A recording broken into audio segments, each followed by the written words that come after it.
제목 좀 따라해 보세요. 결국 한 사람. 예, 그렇습니다. 여러분 1%만 바꾸어도 인생은 달라진다라는 책이 한 권 있습니다. 이 책에 이런 스토리가 기록이 되어져 있어요. 한 알코올 중독자를 찾아가서 인터뷰를 합니다. 당신은 어떤 삶을 살았기에 어떤 환경에 있었기에 알코올 중독자가 된 것입니까? 라고 인터뷰를 합니다. 자, 그러자 그 중독자가 이렇게 대답을 합니다. 제 아버지가 알코올 중독자였습니다. 그러니 저도 당연히 알코올 중독자가 되는 것이 맞는 거 아닐까요?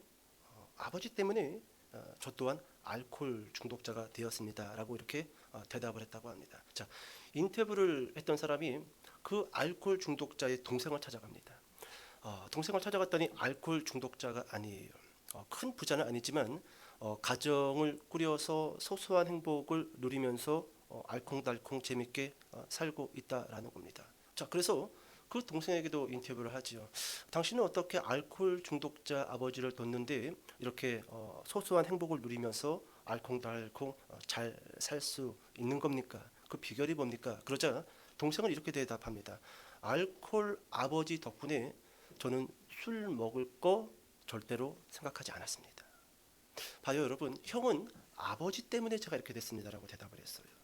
근데 동생은 아버지 덕분에 저는 술 한 방울도 입술에 대지 않았습니다. 확연히 다르죠? 다릅니다. 누구는 때문에 내가 이렇게 됐어. 부모 잘못 만났기 때문에, 친구 잘못 만났기 때문에, 애인 잘못 만났기 때문에 내 인생 이렇게 망쳤어. 근데 반대로 어떤 사람은 부모님 덕분에, 애인 덕분에, 못된 짓거리 하는 친구들 덕분에 그거 하면 안 되겠다. 저렇게 살면 인생 망치는구나. 저렇게 살면 인생 어려워지는구나. 확연히 다른 모습들을 보여주고 있다라는 겁니다. 여러분, 일본 국민이 가장 존경하는 경제인이자 경영의 신이라 불리는 사람이 있습니다.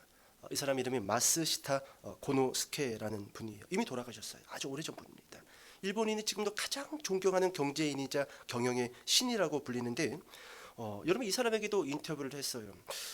이렇게 성공할 수 있는 이유가 뭡니까? 그러자 마스시타 고노스케는 세 가지 은혜에 대해서 이야기를 합니다. 저는 세 가지 은혜 덕분에 이렇게 성공할 수 있었습니다. 첫 번째, 가난입니다. 가난이요? 그렇습니다. 저는 어렸을 때 집이 너무너무 가난했습니다. 그래서 어렸을 때부터 구두 닦기, 신문 팔이, 그리고 여러 가지 막노동과 고된 일을 많이 했는데 그처럼 고된 일을 하면서 세상을 살아가는 데 필요한 경험을 많이 할 수 있었습니다. 가난 덕분에 저는 성공할 수 있었습니다. 자, 두 번째, 저는 몸이 병약했습니다. 저는 태어날 때부터 병치레가 잦았고 늘 부모님이 걱정했습니다. 그래서 어렸을 때부터 병약했기 때문에 운동을 참 열심히 했습니다.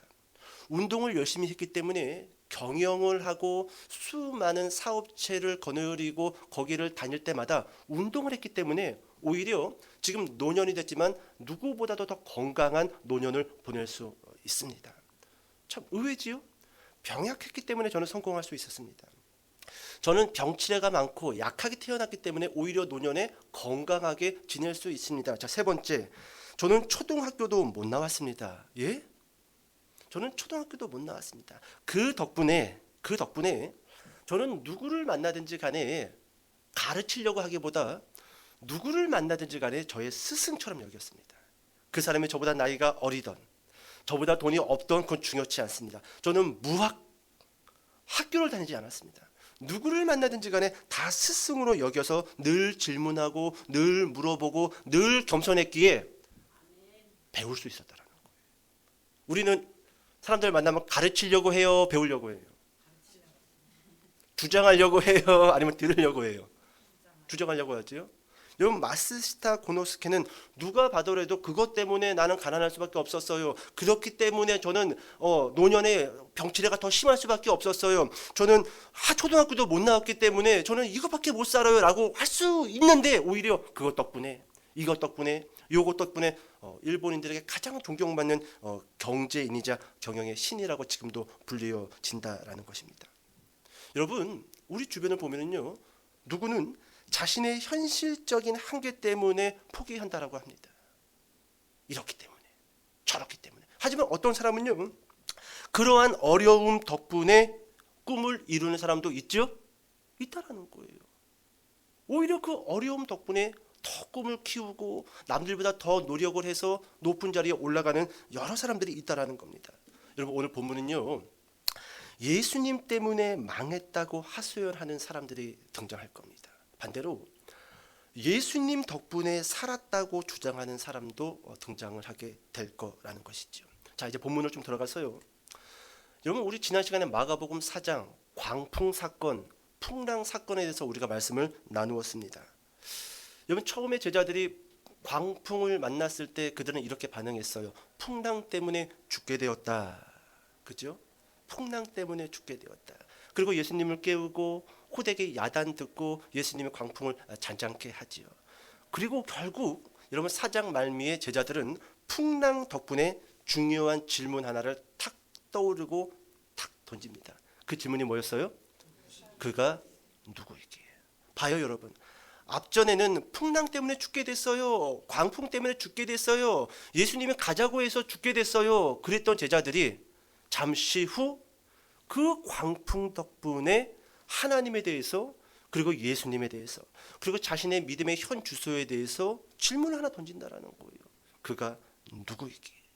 그가 누구이기에? 자, 이제 여러분, 광풍은 잠잠하게 되었고 갈릴리 호수 서쪽에서 그리고 동쪽으로 배는 가로질러 한 곳에 정박하게 됩니다. 자, 그 장소가 어디인가? 자, 오늘 본문으로 돌아와서 5장 1절의 말씀을 같이 한번 읽어보도록 하겠습니다. 자, 시작. 아멘, 아멘. 여러분, 갈릴리 호수를 가로질렀어요. 그 밤에 풍랑을 뚫고 도착했던 곳이 5장 1절을 보니까 거라사인의 지방이다라고 말씀하고 있습니다. 여러분, 이 거라사인의 지방에 대해서 잠깐 여러분들에게 설명을 드릴 건데 5장 20절로 넘어가 볼까요? 5장 20절. 자, 큰 목소리로 읽어봅시다. 시작. 데가볼리에 전파하니 모든 사람이 놀랍게 여기더라. 아멘. 여러분, 여기 보니까 한 지명이 등장을 합니다. 데가볼리. 여러분, 데가볼리는요, 헬라어인데 두 개의 단어가 합쳐진 합성어입니다. 데카, 폴리입니다. 데카는 헬라어로 10이라는 숫자예요. 10. 그리고 폴리는 폴리스, 도시라는 뜻입니다. 그러니까 몇 개의 도시라는 거예요? 10개의 도시예요. 그러니까 여러분, 거라사인의 지방은요, 데카폴리 안에 소속된 하나의 도시라는 겁니다. 10개의 도시 중에 하나가 바로 거라사라는 도시라는 거예요. 이 10개의 도시, 제가 잠깐 좀 그 지명들을 좀 여러분들에게 읽어드릴게요. 스키터폴리스, 여러분, 스키터폴리스라는 도시만 갈릴리 호수 남쪽에 있고 나머지 9개 도시는 갈릴리 동쪽에 위치해 있습니다.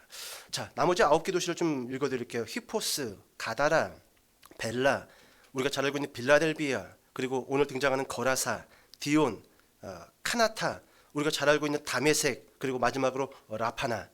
이게 데카폴리 10개의 도시 지명 이름이라는 거예요.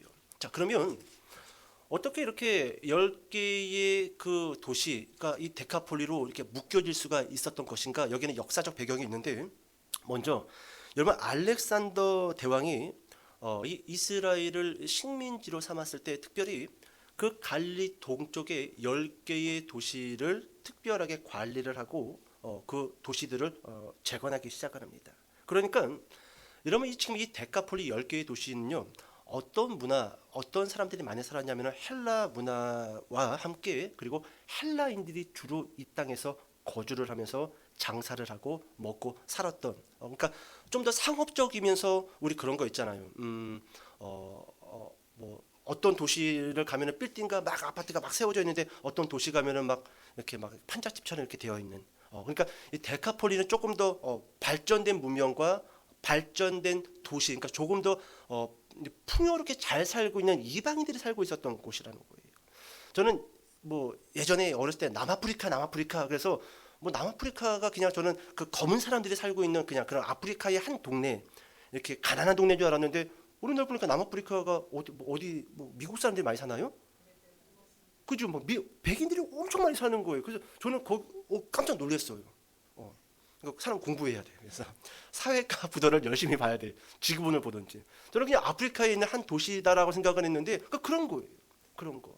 주변에는 그 검은 사람들이 기근과 그 가난을 통해서 잘 먹지 못하고 가난하게 살지만 남아프리카는 또 그렇지가 않잖아요.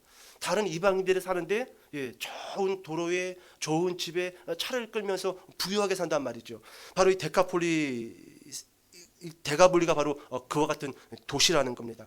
알렉산더 대왕에 의해서 시작되어진 10개의 도시라는 것이죠. 자, 그리고 헬라의 문명이 이제는 끝나고 로마의 문명이 꼽혔을 때 여러분 BC 63년경 로마의 폼페이 장군이 이스라엘을 식민지화 시킬 때 이때 여러분 데가볼리 10개의 도시, 그러니까 헬라인들은요 로마의 폼페이 장군을 열렬히 협력해 줍니다.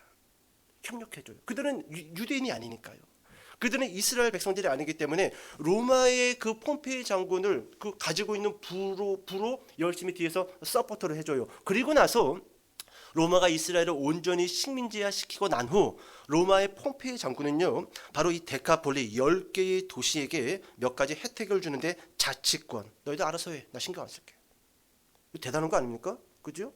로마가 그 10개의 도시만큼은 자치권을 줍니다. 주권을 줘버려요. 그리고 또 하나 면세권을 부여합니다.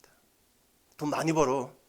너희들 나 이렇게 힘들게 전투할 때 나 서포트 해주고 협력했으니까 너희 모든 제품은 내가 세금 면해줄게. 돈 많이 벌어. 면세권을 부여했다라는 거예요. 여러분 거라사인의 땅에 도착했습니다. 그리고 우리가 방금 본문을 읽었을 때 거기에는 2,000마리 정도 되는 어떤 떼가 있었죠? 돼지떼. 여러분 유대인들이 돼지고기 먹어요, 안 먹어요? 여러분 그래서 여기서 돼지를 사육했던 거예요. 그곳은 유대인들이 살았던 동네예요? 아니면 이방인들이 살았던 동네예요? 이방인들이 살았기 때문에 그 그러니까 데카폴리스에서는 돼지를 사육을 해서 돼지고기를 맛있게 제육볶음을 해가지고 먹었던 동네라는 겁니다. 그러니까 여러분 지금 예수님은 풍랑을 뚫고 엄연히 말하면 이방인의 동네, 이방인의 도시로 들어가게 되었다라는 것이죠. 자, 그곳에서 어떤 사람을 만나는가? 자, 본문 돌아와서 5장 2절의 말씀 같이 한번 읽어보도록 하겠습니다. 5장 2절입니다. 시작.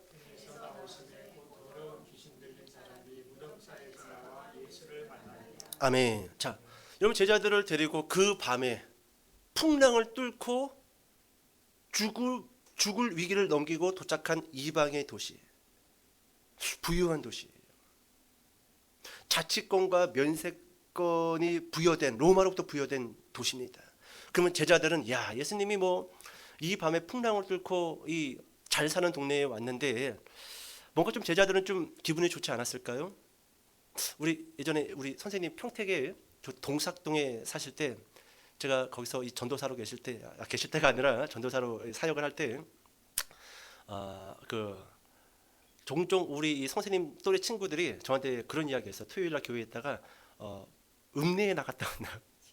시내에 나갔다 온다고. 시내에 나갔다 온다. 그러니까 거기가 그만큼 인식이 우리는 시골에 살고 평택역 주변은 시내다라는 그런 인식을 가지고 있었던 거예요. 그러니까 한 번씩 이렇게 봉고차에 애들을 태워서 시내만 싹 가도 애들이 마음이 들뜨지요. 들뜨지. 거기 볼 게 뭐가 있어. 동삭동에 그때만 해도 교회 앞에 다 배밭이고 뭐 아파트 하나 그냥 덩그러니 있고 뭐 아무것도 없어. 그러니까 버스 타고 한 15분만 나가도 그냥 막 마음에 콩닥콩닥 뛰고 그러지요. 우리 선생님 기억할지 모르겠지만 그때 제가 선생님 또래들을 한 10명 정도를 봉고차에 태우고 예술의 전당에 왔던 적이 있어요. 서울에. 그래가지고 로댕 작품이 우리나라에 와서 전시를 한다고 해가지고 그 작품을 보여줬던 적이 있습니다. 그랬더니 막 애들이 막 평소에 그냥 시큼해가지고 막 그런 애들이 막 세수를 하고 막 머리를 감고 옷을 그냥 맨날 그냥 그런 어디 그냥 농촌에서 볼 수 있는 그런 그런 옷차림이었다가 갑자기 깨끗한 옷을 입고 서울 간다고 하니까 그래가지고 그 예술의 전당에서 싹 로덴 작품을 구경하고 다시 또 밥을 먹고 다시 평택 시골 구석으로 들어갔던 기억이 있습니다. 여러분 제자들이 그런 마음이 좀 있지 않았을까요? 그들은 갈릴리 가난한 동네 아니잖아요. 어촌이잖아요. 무시받았던 동네란 말이죠. 그런데 데카폴리를 간다라는 거예요. 오늘날로 치면 청담동에 가자. 압구정동에 한번 가보자. 삼성동에 한번 가고 강화문에 한번 가보자. 얼마나 좋습니까? 얼마나 좋아요. 여러분 제자들은 뭔가 기대를 했을 거란 말이죠. 그런데 여러분 그 동네 입구에서 누굴 만나죠? 귀신 들린 사람을 만나게 된다라는 것이죠. 아마 제가 제자들이었다라고 한다면 예수님의 눈빛을 쓱 봤을 것 같아요. 예수님이 혹시 이 사람 만나려고 여기 왔나? 근데 눈빛이 진지해. 고작 데카폴리스 와가지고 그 안으로 들어가지도 못하고 그 언저리에서 누구 만나러 왔다? 귀신 들린 사람. 귀신 들린 사람. 여러분 혹시 귀신 본 적 있으세요? 귀신. 저는 꼭 귀신이라고 말하기는 좀 뭐하지만 몇 번의 헛것을 장시간에 걸쳐서 봤던 경험이 있습니다. 물론 군 시절 때예요. 군 시절 때. 잠깐 좀 이야기해 볼까요? 제가 근무했던 그 중대 막사는 단층이었고 길었습니다. 그 길이가 얼추 한 45m에서 50m. 그러니까 좁은 복도가 단층으로 쭉 있고 그 복도 좌우로 소대들이 있어요. 1소대, 2소대, 3소대, 4소대. 그리고 그 가운데 중앙 현관이 있습니다. 그러니까 저녁이 되면은 그 긴 건물 양쪽 현관문을 잠그고 가운데 중앙 현관문만 열어놔요. 그리고 그 중앙 현관에서 보통 2시간씩 근무를 씁니다. 겨울이었어요. 제가 12시부터 새벽 2시 근무를 쓰고 있을 무렵입니다. 이제 막 부대에 들어간 지 몇 개월이 채 되지 않았기 때문에 중대 100여 명의 사람들의 그 얼굴과 이름을 잘 몰랐습니다. 저희 소대 고참들만 이름을 알고 얼굴을 알았지 다른 소대의 고참들은 누군지 잘 몰랐단 말이에요. 그러면 현관 근무와 함께 외곽 근무 2명도 출발을 해요. 같이. 그러니까 제가 현관 근무를 쓰면서 외곽 근무 2명도 같이 출발을 했어요. 그러면 항상 외곽 근무로 2명이 가면은 2명이 돌아옵니다. 교대, 그죠? 잠시 후에 저는 어떤 고참들이 들어오겠거니 생각을 하고 바깥 현관문 컴컴하죠. 거기는 가로등불도 없고 내 머리 위에만 형광등 하나 달려 있고 그 밖은 껌껌한 산속입니다. 거기를 무심히 쳐다보고 있는데 한 명의 군인이 터벅터벅 들어오는 거예요. 총을 들고 철모를 눌러쓴 채. 저는 왜 한 명이지? 2명이어야 되는데? 그러더니 들어오자마자 외곽 근무자는 바로 당직실로 들어가서 당직병한테 보고를 하고 총을 반납을 해야 됩니다. 그리고 보통 담배를 한 대 핀다든지 뭐 좀 이야기를 잠깐 나눈다든지 그리고 보통 각각 소대로 흩어져요. 2명이. 그런데 혼자 들어온 그 군인이 당직실로도 가지 않고 당직실은 제가 이렇게 섰을 때 왼쪽에 있거든요. 들어오더니 오른쪽으로 가는 거예요. 그리고 이 가운데 형광등이 있기 때문에 점차 복도로에서 여기 멀어질수록 안 보입니다. 그런데요, 그 군인이요 쭉 복도를 따라 걸어가더니 잠겨져 있는 문을 통과해서 계속 걸어가는 거예요. 제가 그때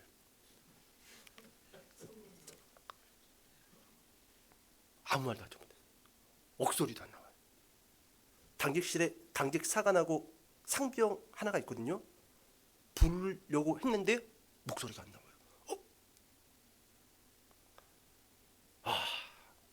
얼마나 무서웠는지 그때부터 근무를 쓰는데 아무도 없잖아요. 그 복도에. 저쪽에서 다시 그 군인이 들어올 것 같기도 하고 다시 앞으로 올 것 같기도 하고 아주 식은땀을 뻘뻘 흘리면서 2시간 근무를 썼던 경험이 있습니다. 이게 아무래도 제가 제대를 하고 생각해 보면은 고된 훈련을 받고 새벽에 일어나서 근무를 쓰다 보니 이게 비몽사몽 가운데 헛것을 본 것 같아요. 이거 말고도 몇 가지 사건이 더 있는데 그것은 나중에 또 1탄, 2탄, 3탄으로 나눠서 또 들려드리도록 하겠습니다. 자, 여러분 제자들 예수님과 함께 데카폴리 거라사 땅 초입에 딱 도착했는데 귀신 들린 사람이 무덤가에서 쓱 등장을 하는 겁니다. 여러분 이 귀신이 살았던 장소, 귀신이 머물렀던 장소, 본문을 보니까 무덤 사이에서 이렇게 설명해주고 있다라는 겁니다. 무덤. 여러분 여기에 제가 참 여러분들과 나눌 말씀이 많지만 좀 이렇게 설명해 볼까요? 될 수 있으면 여러분들이 거처하는 곳을 잘 정리정돈하시기 바랍니다. 우리 어렸을 때 그런 거 있지요. 저희 어머니나 아버지가 예전에 일 갔다가 저녁에 집에 들어오면은 보통 단칸방에서 사니까 막 어질러져 있지요. 그러면은 저희 아버지가 했던 소리가 있어요. 귀신 나오겠대 놈아. 여러분들도 들은 적 있고 한 적 있지요? 막 어질러져 있고 막 치워지지 않으면은 같이 한번 해볼까요? 시작. 귀신 나오겠다. 여러분 이게 괜한 소리가 아닙니다. 성령에 충만한 자와 그렇지 못한 자는요, 꼭 그렇지만 않지만 이런 삶의 모습과 정결함이 드러납니다. 꼭 그렇지만은 않다라고 했어요.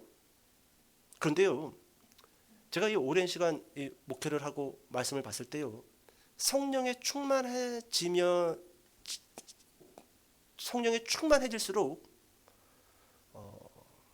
많이 소프트해집니다. 생각하는 게 심플해져요. 그런데 반대로 귀신의 영적으로 조금 더 다가가 있다라고 한다면, 어둠의 영적으로 조금 더 충만해져 있다라고 한다면요, 복잡해요. 미치는 겁니다. 그래서 뭐가 정리가 안 돼. 정리가 안 돼. 혹시 오늘 여러분들 가운데 뭔가 복잡하고 정리가 잘 안 된다라고 한다면요, 오늘 좀 말씀을 좀 유념해서 들으실 필요가 있다라는 거예요. 귀신이 어디에서 등장한다고요? 무덤가에서 등장했다라는 겁니다. 그리고 한 가지만 좀 더 이야기하고 좀 본문을 넘어가 보도록 할게요. 여러분, 귀신이 들렸다라는 것에 대해서 간략하게 저는 좀 이렇게 여러분들에게 설명드리고 싶습니다. 귀신이 들렸다라는 것은요, 물론 악한 사단의 영이 한 사람의 영혼 가운데 들어온 사건일 수도 있지만, 여러분 저는 또 이렇게 설명드리고 싶어요. 귀신이 들렸다라는 것은 그의 영향력 아래에 있다. 그의 통치를 받고 있다라는 거예요. 여러분, 예수님이 십자가에서 죽을 것이다라고 베드로에게 설명했을 때 예수님은 베드로에게 이렇게 이야기하죠. 사단아, 내 뒤로 물러가라. 갑자기 베드로가 사단이 된 걸까요? 지금 그 순간 베드로는 누구의 통치를 받았던 거예요? 사단입니다. 사단이에요. 그러니까 귀신에 들렸다, 뭐 눈이 뒤집어지고 거품을 불고 막 웃으면서 다닌다, 그럴 수도 있겠지요. 그런데 조금 더 오늘날 우리 사회의 이 단면을 놓고 봤었을 때 저는 악한 영의 역사는요, 지금 이 거라사 땅의 한 사람에게 수천의 귀신이 들린 사건보다도 오늘날 우리가 살고 있는 사회도 그와 못지 않게 강력한 역사들이 있어요. 그 역사가 통치와 다스림을 통해서 많은 사람들이 여러분 그것처럼 망가지고 피폐된 삶을 쫓아서 살아가고 있다라는 것이죠. 여러분 본문 들어와서 9절의 말씀 같이 한번 읽어보겠습니다. 5장 9절. 자, 시작. 군대니 우리가 많음이니이다 하고, 자, 군대, 네 이름이 뭐냐라고 물어봐요. 네 이름이 뭐냐? 그 사람의 이름을 물어본 게 아닙니다. 그 사람 안에 들은 그 귀신의 존재를 예수님이 보시고 그 귀신의 이름을 예수님께서 물어보는 거죠. 그랬더니 이름이 뭐라는 거예요? 군대니. 여기 군대라는 단어가 이 원어를 보면은 따라해 봅시다. 레기온. 언젠가 우리 사모가 이 레기온이라는 단어를 듣고 이름이 참 멋지다. 레기온. 레기온. 네 이름이 뭐냐? 레기온, 군대입니다.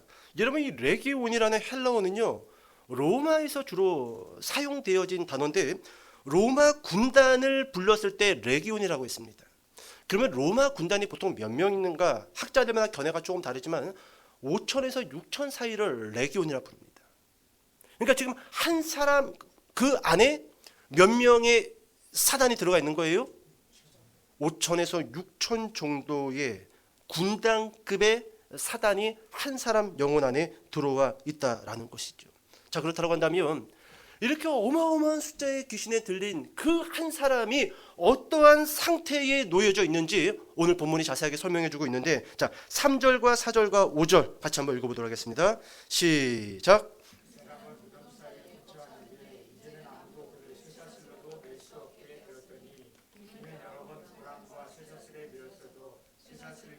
고랑을 깨뜨렸음이로라. 그리하여 아무도 그를 제어할 힘이 없는지라. 밤낮 무덤 사이에서나 산에서나 늘 소리 지르며 돌로 자기의 몸을 해치고 있었더라. 아멘. 짧게 설명해 볼까요? 지금 이 레기온이라는 5천에서 6천 사이의 귀신에 들린 사람, 이 사람의 상태에 대해서 특별히 마가복음에서는 아주 자세하게 방금 본문을 읽었지만 설명해 주고 있는데, 이것을 한 단어로 정리를 하면은 제어가 불가능 상태라는 겁니다. 스스로 지금 제어가 돼요? 여러분, 이게 저는 이렇게 설명해 볼게요. 오늘날 현대의 심리학자들이나 사회학자는요, 제어가 안 되는 사람, 제어가 불가능인 상태에 놓여진 사람을 이렇게 부릅니다. 따라해 보세요. 중독. 그렇습니다. 중독. 게임 중독, 알코올 중독, 도박 중독, 수많은 중독. 여러분, 중독이 왜 무서운 거예요? 제어가 안 되는 겁니다. 우리는 보통 어른들은 그렇게 이야기하죠. 너는 의지가 약해. 하지 마. 근데 왜 자꾸 하지? 먹지 마. 근데 왜 자꾸 먹지? 의지가 약해. 근데 학자들은요, 그것을 중독으로 보는 거예요. 병으로 봅니다. 근데 이것을 우리가 병으로만 치부할 것이 아니라, 우리는 예수를 믿는 자들이고 하나님의 영과 귀신의 영을 알고 있는 자들이기 때문에, 여러분, 귀신의 영향력 아래에 놓여진 사회, 사단의 통치권 아래에서 놓여져 있는 피폐되어진 삶을 추구하고자 그 길로 걸어가는 사람들, 우리는 그런 영적 시력을 가지고 오늘날의 사회와 중독을 바라볼 필요가 있어요, 없어요? 있습니다. 이것을 사회 심리학적인 문제로만 취급할 문제가 아니에요. 이것을 잘못된 환경적인 탓으로만 돌릴 것이 아니라는 거예요. 오늘날의 이 중독, 오늘 젊은 사람들에게 가장 큰 중독은 뭡니까? 게임 아니에요? 그럼 그것을 단순히 사회적인 문제로 취급할 것은 아니라는 거예요. 그 뒤에 누가 있는가? 그 통치와 그 영향력을 누가 행사하고 있는가? 사단이라는 거예요. 우리는 그런 관점을 가지고 집중할 필요가 있어요.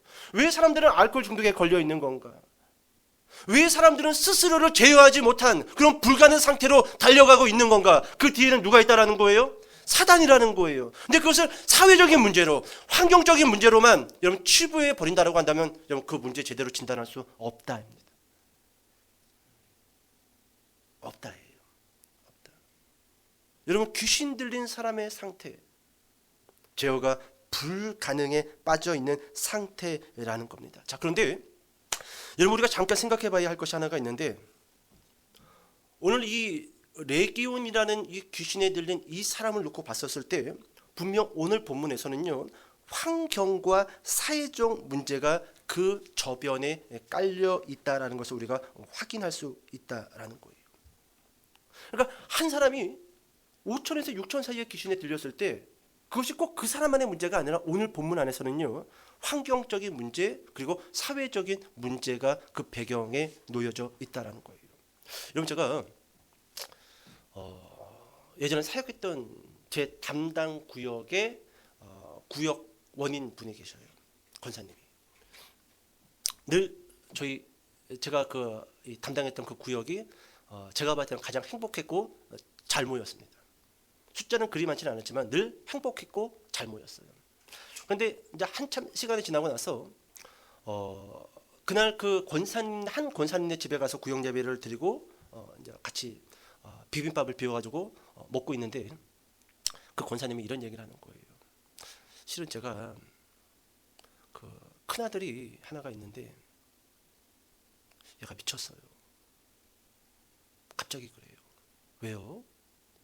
얘가 공부도 잘해가지고 좋은 대학도 나왔고 대기업에 들어가서 괜찮은 보수도 받았는데, 살짝 그 회사에서 이 따돌림이 있었던 것 같아요. 따돌림이. 그래서 그 회사를 나오고 자기 방에 들어가서 나오지도 않는 겁니다. 그리고 그게 1년, 2년 지나고 얘가 갑자기 초점이 멍해지는 거예요. 그러더니 어느 날 방문을 뚝 열어봤더니 없어. 며칠이 지나도 안 들어와. 나중에 찾았는데 그냥 돌아다니는 계속 걸어. 우리 종종 우리 길가 걷다 보면은 씻지도 않은 그런 몰골을 하고 멍하니 축적 없는 눈으로 다니시는 분들 계시죠? 그 아들이 그렇게 된 거예요. 그 저도 몇 번 봤어요. 덥수룩한 그 수염에 저랑 나이 차이가 몇 살 안 나요. 한 3, 4살 더 많을까? 여러분 여기에는요 어떤 환경과 사회적인 문제가 그 배경에 놓여져 있다는 거예요. 회사에서 집단 따돌림, 불이익, 거기에 상처를 받고 집에 들어가서 더 이상 밖으로 나올 수 없는 그와 같은 심리적인 압박. 오늘 여러분 바로 이 군대의 귀신 들린 사람이 이와 같은 저변의 배경을 가지고 있다라는 겁니다. 여러분 어떤 신학자는요 이렇게 설명을 합니다. 레기온 5천에서 6천 사이의 귀신이 들린 이 한 사람은 이것을 이렇게 해석하는 학자가 있어요. 이 한 사람은 원래 건강한 사람이고 열심히 일해가지고 돈 벌어서 나도 좀 잘 살아봐야지라고 했던 사람인데 5천에서 6천 번의 사회적인 어떤 공격을 받은 사람이라는 거예요. 한 신학자의 해석이에요. 계속 사회로부터 어떤 압박과 어떤 공격과 어떤 따돌림과 어떤 심리적인 작용으로 그게 5천 번에서 6천 번에 이르자 드디어 이 사람이 모든 정신을 놔버리고 그냥 미쳐버린 거다. 그리고 그 순간 누구의 영향, 누구의 통치권 안에 들어갔다? 사단과 귀신의 영향과 통치권 아래에 이 한 사람이 붙잡히게 된 거다라고 설명하는 학자가 있다라는 거예요. 상당히 좀 일리가 있죠? 일리가 있어요. 자, 이제 여러분 예수님이 무덤 사이에서 나오는 레기온 귀신 들린 그 사람을 바라보고 한마디 하시죠. 나오라. 나오라. 그 한 사람 안에 들어있던 5천에서 6천 명의 그 사단과 귀신을 향하여 나오라 합니다. 자, 그러자 우리가 잘 알고 있는 반응을 이 귀신 들린 사람이 보이지요. 예수님 앞에 탁 무릎 꿇고 엎드려가지고 뭐라고 이야기하죠? 저를 괴롭게 하지 마시기 바랍니다. 만약에 저를 쫓으실 것 같으면은 저기 돼지 안에 들어가는 것을 허락하여 주시기 바랍니다. 자, 예수님께서 고개를 끄덕끄덕합니다. 자, 그 순간 그 사람에 들었던 수많은 귀신들이 그 사람 몸에서 나와서 어디로 들어가죠? 2,000마리 정도 되는 돼지떼 안으로 들어가고 잠시 후 진 풍경이 벌어지지요.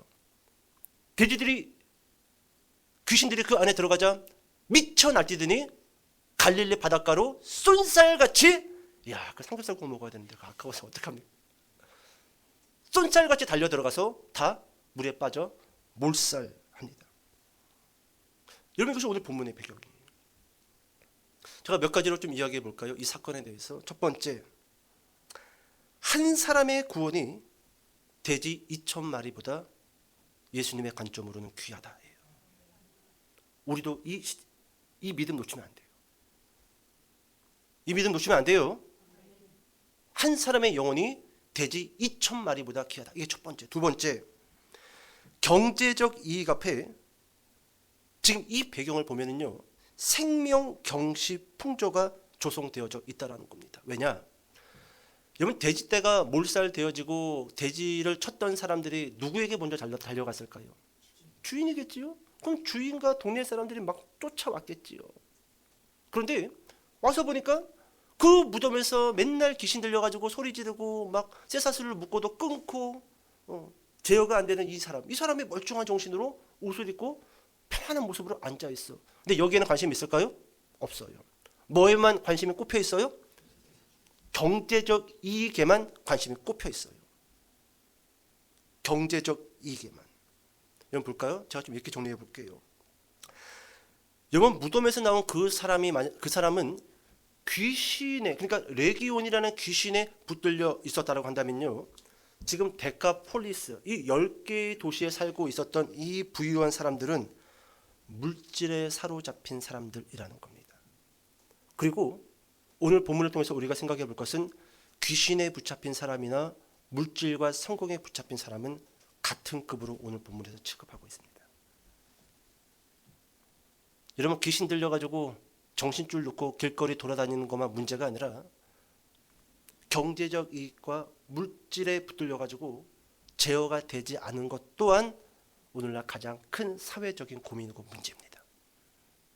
어떻게 보면 지금 우리가 살고 있는 사회는요, 귀신에 들려서 쇠사슬을 끊는 그런 사람 보기는 어려워요. 하지만 누구는 흔하게 볼 수 있지요? 경제적 이익, 돈과 성공과 미래에 붙들려서 제어가 되지 않는, 생명을 경시하고 사람을 무시하고 돈 때문에 사람을 죽이고 돈 때문에 사람을 따돌리는, 오늘 본문에서는 그것을 같은 급으로 놓고 말씀을 전개하고 있다라는 것입니다. 자, 세 번째, 제가 여러분들에게 드리고 싶은 말씀은 이겁니다. 경제적 이익을 포기하고 영혼의 이익을 남겨라. 영혼의 이익을 남겨라. 자, 네 번째, 여러분, 한 사람 안에 들어있었던 레기온이라는 귀신들이 잠시 후 어디로 들어가지요? 돼지떼에게. 이것은요, 정확하게 여러분, 군대의 귀신과 돼지떼는 같은 선상에 놓여져 있는, 너희를 묶고 있는 사단의 통치라는 겁니다. 통치라는 거예요.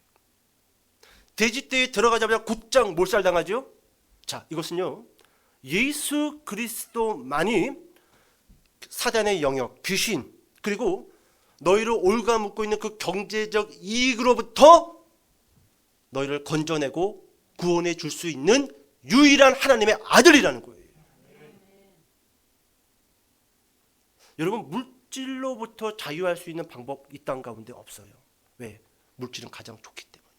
그런데 복음을 온전히 깨닫고 예수 그리스도를 온전히 알게 되면은요, 물질에서 자유할 수 있다. 예수님 말고는 없어요. 돈을 이길 수 있는 방법, 돈을 포기할 수 있는 방법, 돈을 버릴 수 있는 유일한 길은요, 예수 그리스도를 알지 못하고는 불가능합니다. 불가능해요. 그래서 오늘 본문에서 예수님께서 제자들을 데리고 그 풍랑을 뚫고 바로 이 거라사 땅에 귀신에 묶여있는 한 사람, 그리고 경제적 이익이라는 것에 묶여있는 그 집단들을 본문을 통해서 보여주고 있다는 겁니다. 이제 설교 마칠게요. 여러분, 귀신 들렸던 사람, 그 귀신을 예수님께서 쫓아냈어요. 쫓아냈습니다. 끊어버렸어요. 그랬더니 귀신 들렸던 사람은 잠시 후 예수님을 따르겠다라고 그렇게 고백을 합니다. 물론 예수님께서는 그것을 반대합니다. 아니다, 네가 어떻게 고침받았는지 돌아가서 그대로 이야기하라. 복음을 이야기하라는 거예요. 곧장 예수님께서 그 귀신 들렸던 사람을 제자로 파송해버립니다. 따라올 게 아니라 너는 복음을 증거하라. 근데 봅시다. 똑같은 급에 있었던 경제적 이익, 돼지떼의 주인들은 예수님께서 돼지떼를 끊고 돼지떼를 쫓아버리고 돼지떼를 멀리 보내버렸단 말이죠. 근데 귀신 들렸던 사람은 귀신이 떠나가자 예수를 따르겠다라고 고백을 하는데, 경제적 이익이 떠나가고 경제적으로부터 손해를 본 이 사람들은요, 누굴 떠나가라고 말하죠? 예수님을 떠나가라고 이야기합니다. 귀신이 무서워요? 돈이 무서워요? 지금 보니까 돈이 더 무서워요. 돈이 더 무서워요. 우리는요, 어떻게 보면 지금 이 경제적 이익이라는 말도 못할 만큼 끔찍한 이 사단의 영역 아래 꽁꽁 묶여 있는지도 모르겠습니다. 이거 방법 없어요. 방법 없어요. 예수 그리스도를 온전히 알 때 여러분, 이 경제적 이익에서 나올 수 있습니다. 나올 수 있어요. 오늘 혹시 여러분 재물 앞에 묶여있는 성공과 미래의 막연한 청사진을 가지고 걸어가고 있는 인생들이 있다고 한다면, 여러분 오늘 본문을 유심히 묵상하시길 바랍니다. 귀신과 경제적 이익을 오늘 성경 본문에서는 같은 급으로 취급하고 있다라는 것입니다. 여러분 따라해 볼까요? 영혼의 이익을 남기는 사람이 됩시다. 자, 옆 사람에게 인사해 봅시다. 영혼의 이익을 남기는 사람이 됩시다. 예, 그렇게 여러분 경제적 이익이 아닌, 경제적 이익 때문에 예수를 떠나는 사람들이 아닌, 오히려 영혼의 이익을 위해서 경제적 이익을 내려놓는 저와 여러분 되시기를 주님의 이름으로 축복합니다. 기도하겠습니다.